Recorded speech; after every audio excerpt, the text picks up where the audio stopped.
భూములకు భద్రత కల్పించడమే ప్రధాన ధ్యేయంగా భూభారతి చట్టాన్ని పోర్టల్ని అందుబాటులోకి తెస్తున్నామని రాష్ట్ర రెవెన్యూ శాఖ మంత్రి పొంగులేటి శ్రీనివాసరెడ్డి అన్నారు. సచివాలయంలోని మీడియాతో మాట్లాడుతూ డాక్టర్ బిఆర్ అంబేద్కర్ 134వ జయంతి సందర్భంగా సీఎం రేవంత్ రెడ్డి సోమవారం ఈ భూభారతి చట్టాన్ని పోర్టల్ను ప్రజలకు జాతికి అంకితం చేస్తారని చెప్పారు. రాష్ట్రంలో రైతుల భూముల పరిరక్షణ బాధ్యత కాంగ్రెస్ ప్రభుత్వానిదే అన్నారు. భూభారతి చట్టాన్ని తొలుత 3 జిల్లాల్లోని 3 మండలాల్లో ప్రయోగాత్మకంగా అమలు చేయబోతున్నామని, ఈ 3 మండలాలలో వచ్చిన ఫలితాలను దృష్టిలో పెట్టుకుని జూన్ 2వ తేదీ నాటికి పూర్తి స్థాయిలో అమలు చేస్తామని అన్నారు. భూములపై రాష్ట్ర ప్రజలకు ముఖ్యంగా రైతాంగానికి భరోసా భద్రత కల్పించడమే లక్ష్యంగా ఈ చట్టాన్ని రూపొందించామని అన్నారు. భూ యజమానులు తమ భూమి వివరాలను తెలుసుకునేందుకు ఒకేసారి పోర్టల్ను సందర్శించవద్దని మంత్రి పొంగులేటి సూచించారు. దాంతో మొత్తం పోర్టల్ ఆగిపోయే ప్రమాదం ఉందని అన్నారు.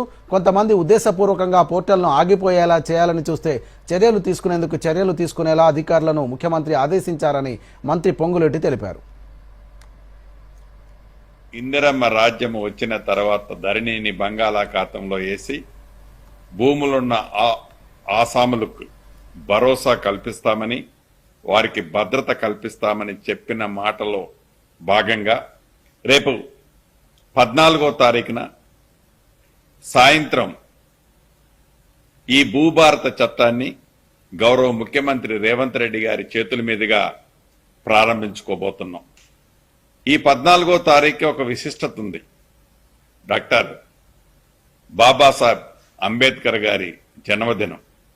అంటే వారి జన్మదినాన్ని పురస్కరించుకొని తెలంగాణ రాష్ట్రంలో భూములున్న ఆసాములతో పాటు ప్రభుత్వ స్థలాలను పరిరక్షించే దాంట్లో భాగంగా ఈ భూభారత చట్టం సామాన్య ప్రజలకి, భూములున్న ప్రతి ఒక్కరికి భద్రతతో పాటు భరోసాని కల్పించే విధంగా తెలంగాణలో ఉన్న రైతులకి, భూములున్న ఆసాములకి భరోసా భద్రత కల్పించే విధంగా ఈ చట్టం ఉపయోగపడుతుందని